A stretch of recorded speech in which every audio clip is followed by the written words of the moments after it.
Alors pourquoi les Bernardins accueillent les consultations citoyennes sur l'Europe? C'est parce que on travaille sur l'Europe depuis plusieurs années et que on comprend qu'on rentre dans une année électorale.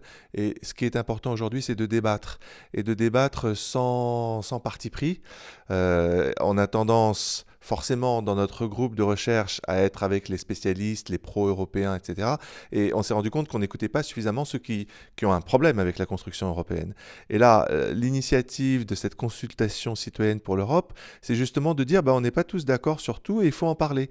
Et notamment parmi les chrétiens, puisque les Bernardins, on s'adresse à tout le monde et on s'adresse aussi aux chrétiens, sont pas d'accord. On a d'un côté Philippe Benetton, Chantal Delsol et d'autres qui tapent du poing sur la table en disant mais l'Europe ça va pas bien, il faut qu'on sache quelles sont nos frontières par exemple.